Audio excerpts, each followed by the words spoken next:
দিদি, এত জোরে জোরে উড়ে কোথায় যাচ্ছ? খুব পানি পিপাসা পেয়েছে রে টিয়ে, তাই পুকুরে পানি খেতে যাচ্ছি। আমারও পানি পিপাসা পেয়েছে, আমিও তোমার সাথে পুকুরে যাব। আচ্ছা ঠিক আছে, চল তাহলে। এরপর টুনি আর টিয়ে জঙ্গলের একটি পুকুরে চলে যায়।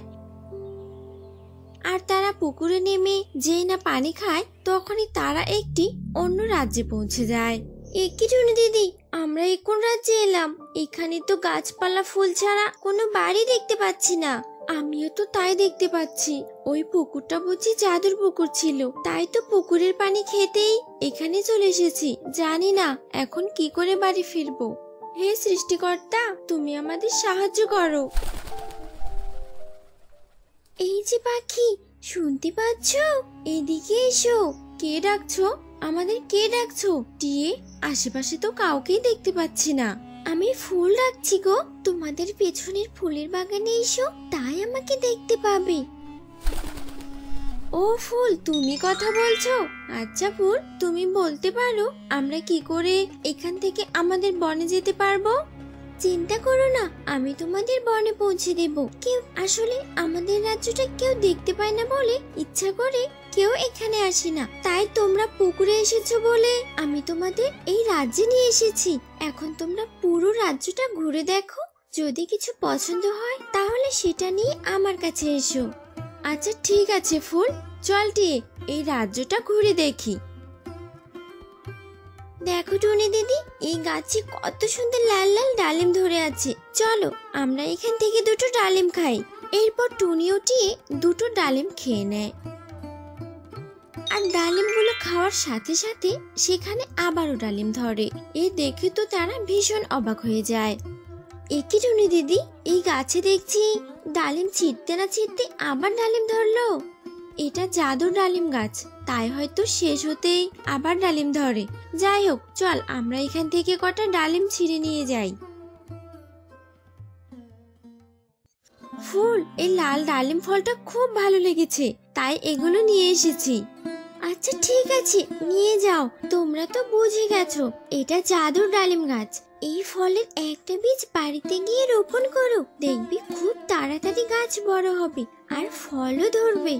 সত্যি ফুল, তোমাদের রাজ্যটা অনেক সুন্দর। এখানে আমাদের নিয়ে আসার জন্য তোমাকে অনেক ধন্যবাদ। এবার আমাদের বনে ফিরে যাওয়ার ব্যবস্থা কর। এরপর ফুল তার জাদু শক্তি দিয়ে টুনি ও টি বনে ফিরিয়ে দেয়, আর তারা খুশি মনে বাড়িতে চলে আসে। মা, তুমি এত সুন্দর ফল কোথায় পেলে? এমন ফল তো আমি কখনো দেখিনি। আগে এই ফলের বীজটা মাটিতে পুঁতে দেই, তারপর তোকে সবটা বলছি রে মা। কিরেটি, এত সুন্দর ফল কোথা থেকে নিয়ে আসলি? আমাকে একটা ফল দে না। না না রঘু দাদা, এই কটা ফল তোমাকে দেওয়া যাবে না।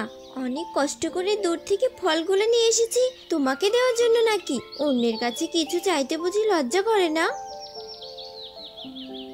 আর এভাবে বেশ কিছুক্ষণ কেটে যায়। টুনি দিদি জানো, রঘু দাদা আমার কাছে ডালিম ফল চেয়েছিল, কিন্তু আমি রঘু দাদাকে একটা ডালিমও দেইনি। কেন একটা ডালিম দিতে পারিসনি? আমার কাছে থাকলে ঠিক দিতাম, কিন্তু মা মেয়ে তো সব ফল খেয়ে ফেলেছি। যাই হোক, ওই ফলের বীজ তো রোপণ করেছি, গাছে ফল ধরলে গাছের প্রথম ডালিম ফল বনের সবাইকে খেতে দেব। আমি বাবা কাউকে ফল দিতে পারবো না। গাছের প্রথম ফল বাজারে বিক্রি করলে তো অনেক টাকা হবে, আর বনের পাখিদের দিয়ে তো কোনো লাভ হবে না। সব সময় কি স্বার্থের জন্য কাউকে কিছু দিতে হয় নাকি? স্বার্থ ছাড়া কাউকে কিছু দিলে টাকা না পাওয়া গেলেও মানসিক শান্তি পাওয়া যায়। যাই হোক, আমি একটু বাজারে চাল আনতে যাবো রে। মা টুকি চল। এরপর টুনি আর টুকি বাজারে চলে যায়।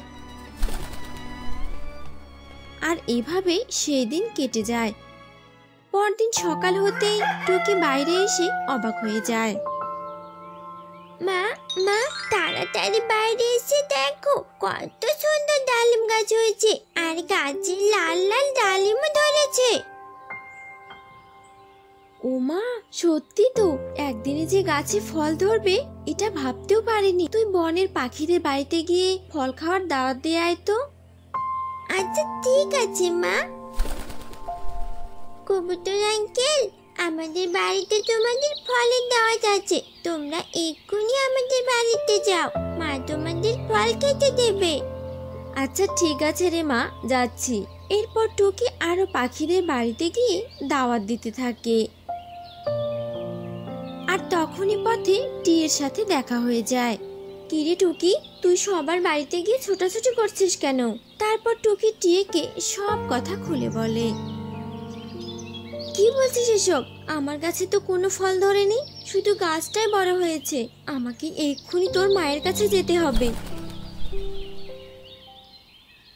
এ কি টুনি দিদি, তোমার গাছে এত ফল ধরেছে আর আমার গাছে কোনো ফল ধরলো না কেন? তুমি একটা স্বার্থপর পাখি, অন্যকে না দিয়ে নিজের স্বার্থের কথাই ভেবেছো, তাই তোমার গাছে ফল ধরেনি আর কখনো ফল ধরবেও না। এতক্ষণে তো গাছটাও অদৃশ্য হয়ে গেছে। এইসব শুনে টিয়ে সবার সামনে লজ্জা পেয়ে সেখান থেকে বাড়িতে চলে আসে। এ কি, সত্যি তো গাছটা অদৃশ্য হয়ে গেছে। এখন থেকে আমিও টুনির মতো সৎ পাখি হয়ে সবাইকে সাহায্য করব, তাহলে গাছের ফলও পাবো। এই গল্পটি তোমাদের কাছে কেমন লেগেছে? যদি ভালো লেগে থাকে তাহলে লাইক করে দিও, আর পরবর্তী গল্প পেতে চ্যানেলটি সাবস্ক্রাইব করে আমাদের পাশে থেকো, কারণ সামনে আসছে আরো মজার মজার পাখির গল্প। এবং তোমরা কে কোথা থেকে দেখছো সেটা কমেন্টে জানাও।